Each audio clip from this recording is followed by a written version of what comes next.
Hello students, welcome back in online lecture series. I am Anuradha Wag, teacher in BYK College. Students, till now we have seen two business services, that is banking and insurance. Hope that you understood that. Now come to the next business services, that is transport. So in this lecture we are going to learn about transport, meaning of transport, modes of transport and another business services, that is warehousing. So let us start from the transport. Students, as you know, transport means a convenience. It refers to the physical movement of goods, not only to the goods but persons from one place to another. Transport is very important in the economy. During 19th century, transport developed very rapidly, and due to the development in transport facility, it became possible to have the large scale production and distribution of goods and services to the various centers of the consumption. In India, transport plays a very important role since economic liberalization of 1990s. The development of infrastructures within the country has progressed at rapidly, and today there is a wide variety of the modes of the transports. So transport is possible through the land, air, water, which are called as a different modes of transports. Now the different modes of transport is road transport, rail transport, air transport, water transport, monorail and metro, ropeways and pipelines. Now let us start from the road transport. Students, as you know, the road transfers, many of us, not many of us, you and me, we also using the road transport. Road are the means that connect one place to another on the surface of the land.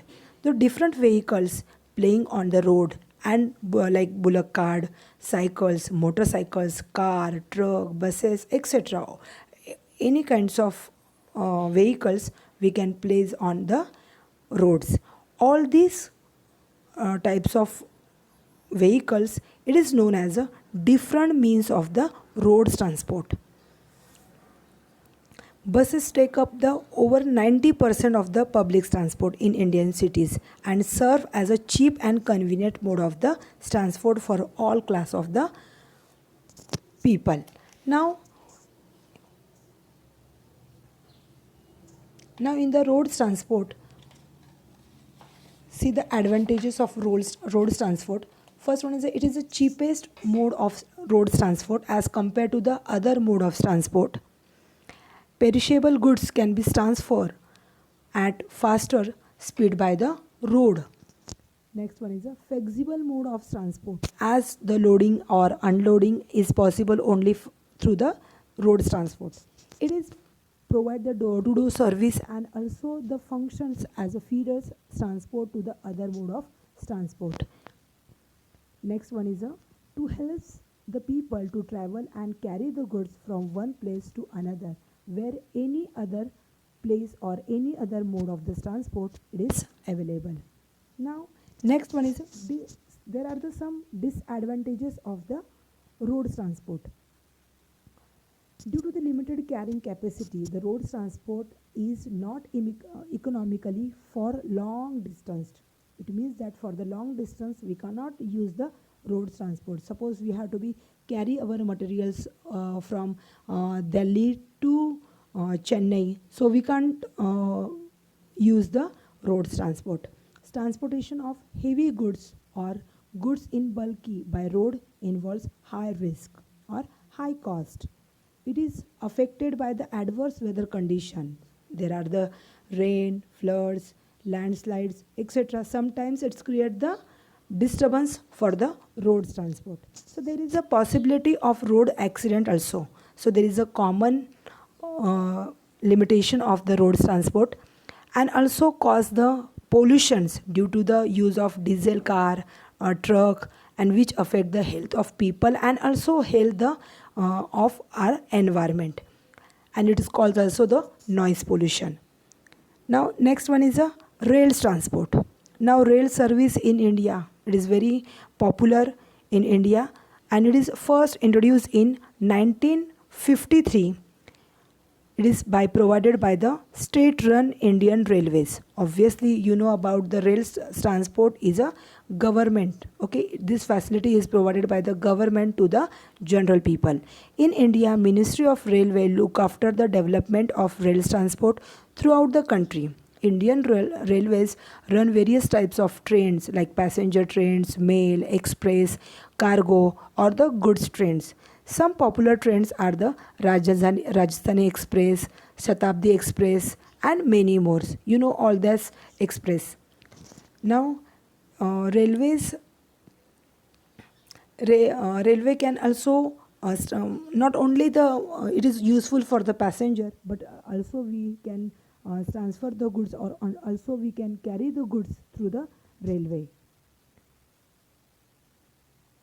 Some of the advantages of rail transport: it is convenient mode of transport for traveling long distance.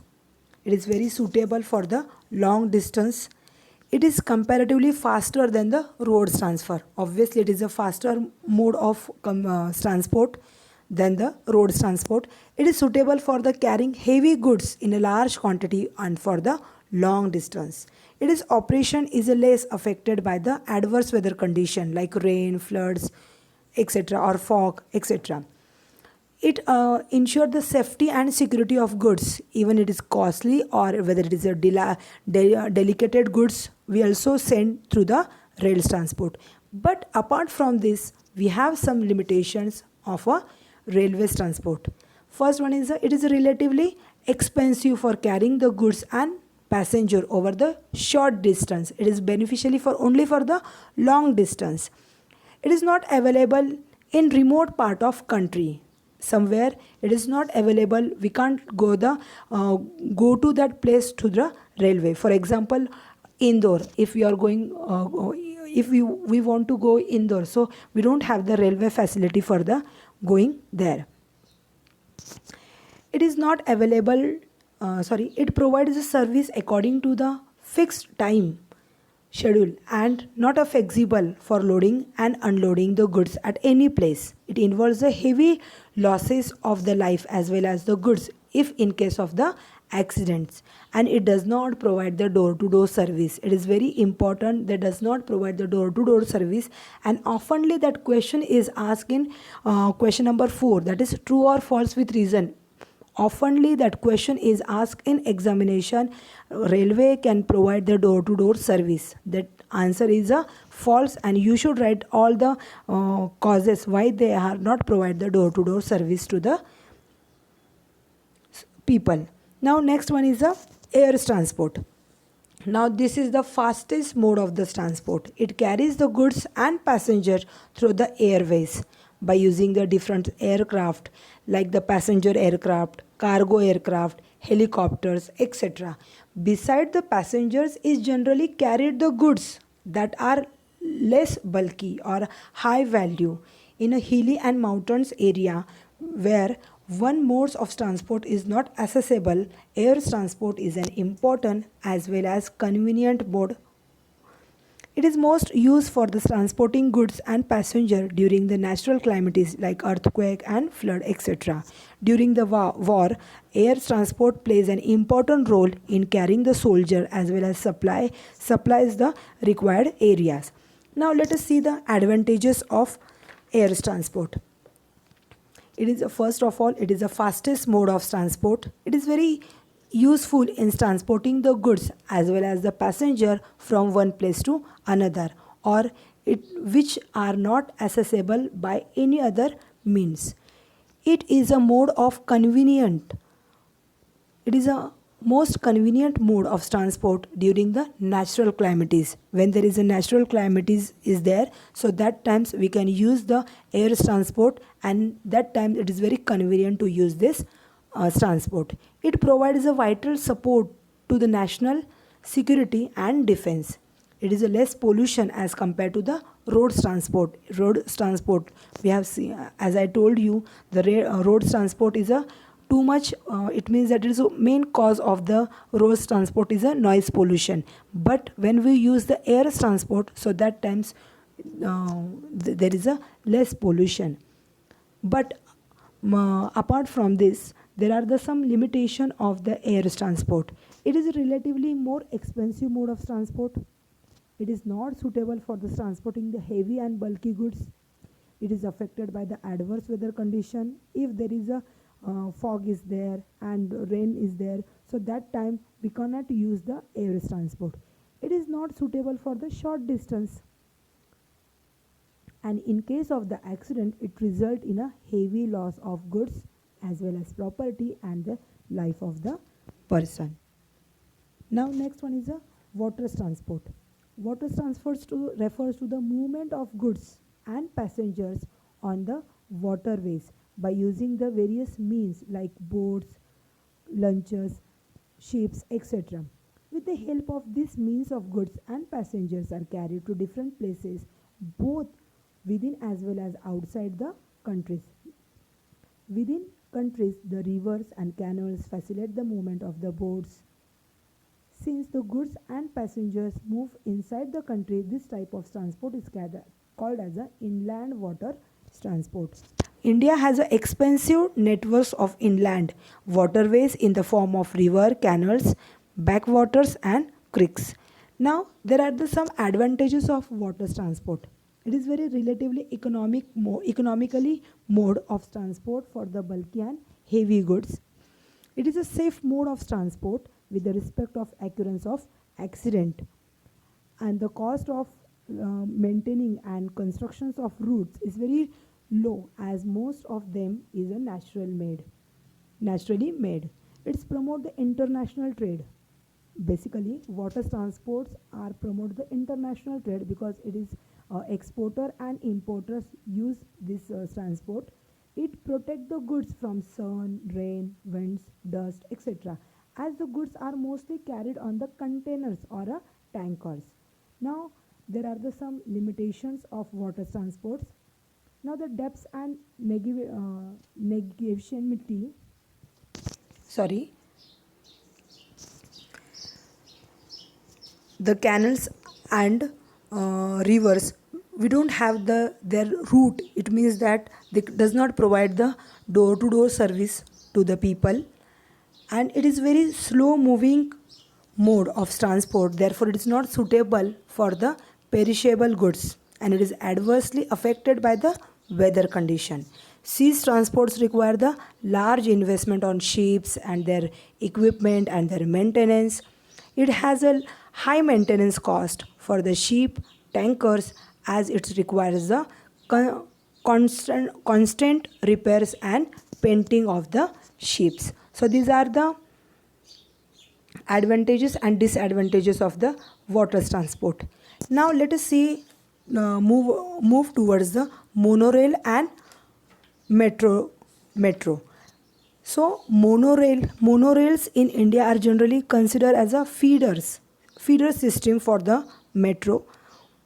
The Mumbai monorail will be a first monorail in India. The first modern rapid transit in India was Kolkata Metro, and it's with operation started it is 1984. Chennai, then next is a Chennai, then Delhi Metro. These are the monorail for the Indian. Now next one is a ropeways. Ropeways refer to the mode of transport which connects two places on a hills or across the valley or the river.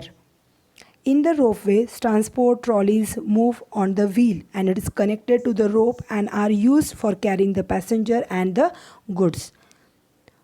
Nowadays, ropeways are very popular in Vani also, and it is used in a hilly areas. Now next one is a pipeline transport.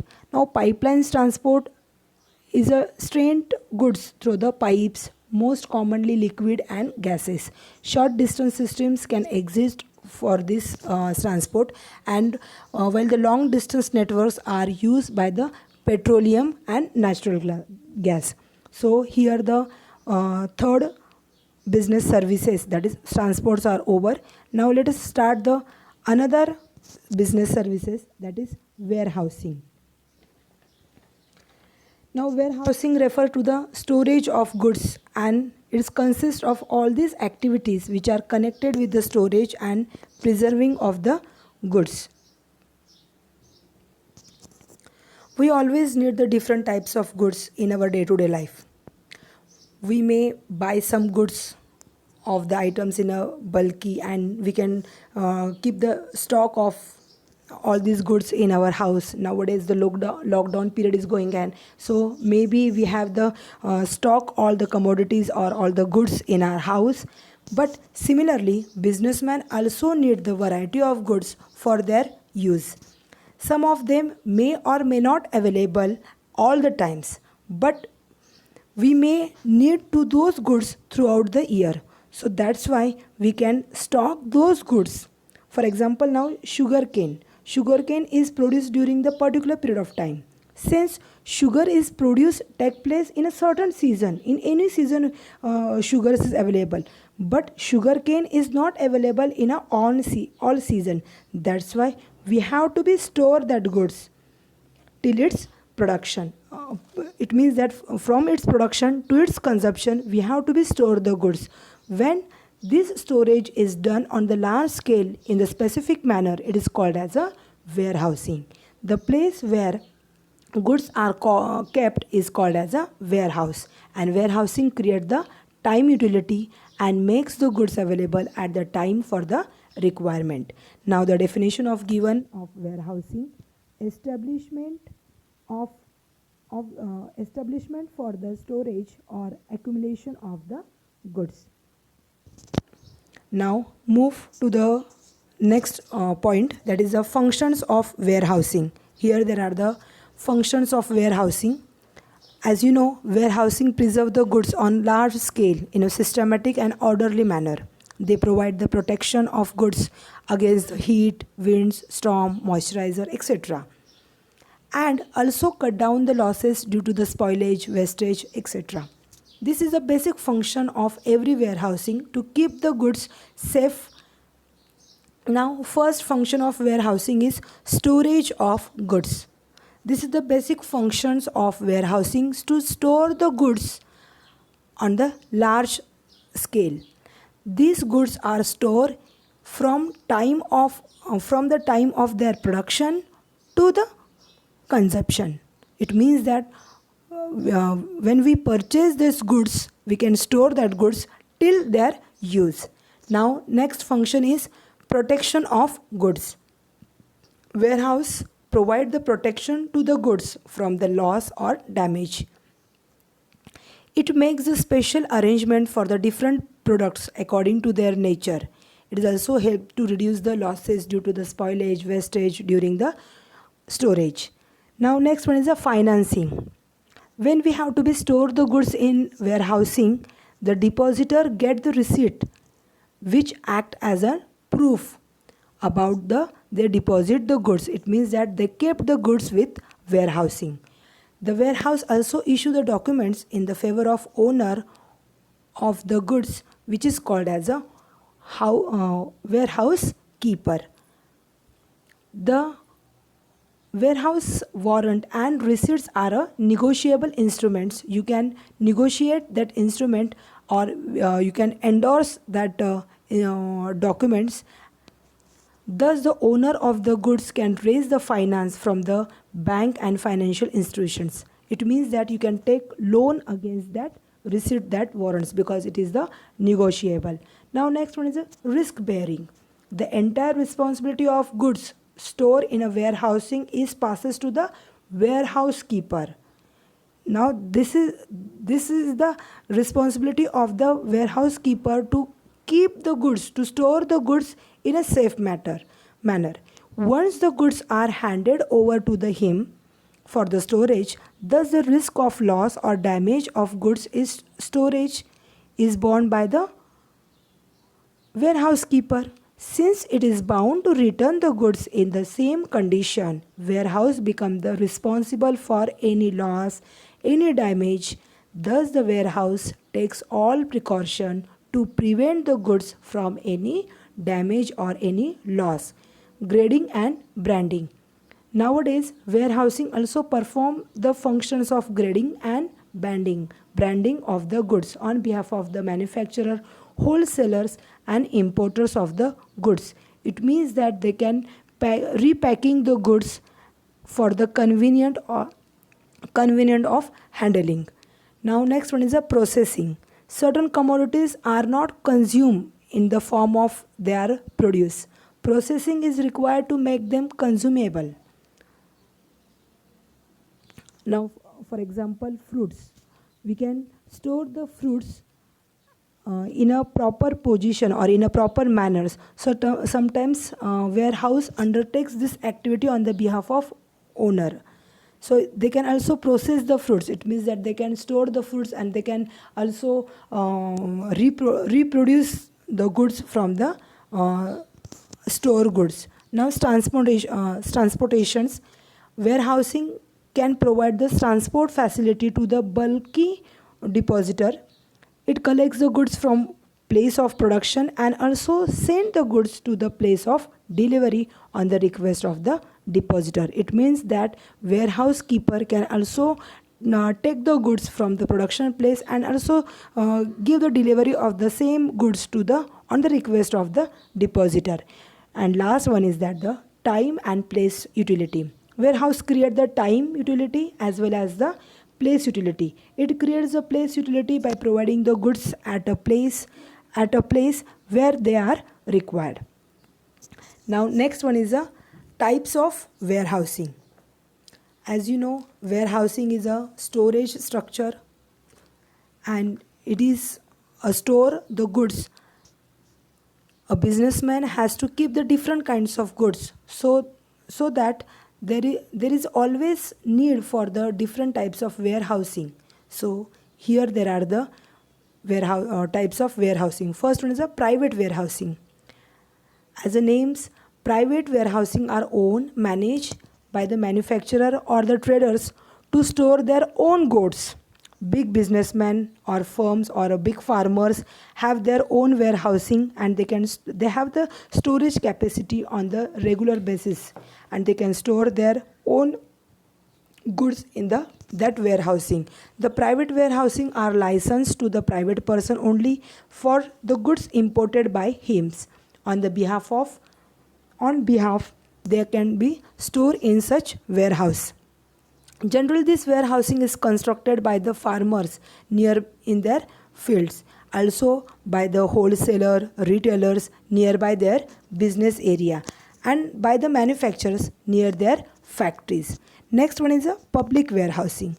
This type of warehousings are established to provide the storage facility to the general people for the payment of certain fees. It can be owned by individual, partnership or any company. These warehousing have obtained the license from the government and work as a rules framed by the government. They are generally located at near the railway stations, highways, airport, seaport, etc. Port, etc. Many facilities are provided by this warehousing, such as the packaging, grading, branding, inspection, to be done by the prospective buyers. Now next one is a government warehouse. Next one is a government warehouse. These warehouses are owned, managed and controlled by the state government or public corporations or local authorities. It is difficult for the small traders, farmers, businessmen to have their own warehouse. So these farmers or businessmen can keep their goods or they can store their goods on the government warehousing. And in being it is a government warehousing, so they charge only a nominal charges on that warehousing. Central Warehousing Corporation of India, State Warehousing Corporation, these are the agencies maintained by the government. Now next one is a duty paid warehousing. If the importer face any problem in this transportation, transportation of goods after making the payment of duty, it means that it is a one kind of tax. We have to be paid that tax at the time of import the goods, so we can store the goods at the duty paid warehouse. All duties paid warehousing are the public warehousings, and which are available to all importers, whether it is a big or small. Duty paid warehouse helps the importer as a proper care of goods is to be taken. They also processing of the goods if it is done like sorting, repackaging, etc. Now next one is a cooperative warehousing. These warehousing are owned, managed and controlled by the cooperative societies. They mainly provides warehousing facility at the rural area. These type of warehousings are very useful for the farmers and traders. They provide the warehousing facility at the most economically rate. It means that at the very low rate, and generally it is provide the services that warehouse service is provided to the economically backwards area. Next one is a cold storage warehouse. Now this warehouse provide the facility for the perishable commodities like fishes, poultry, dairy products, vegetables, fruits, flowers, etc. In the cold warehouse, goods are store and refrigerate at a very low temperature as to preserve them and use them in a future. International trade for this product has become possible only with the cold storage warehouse.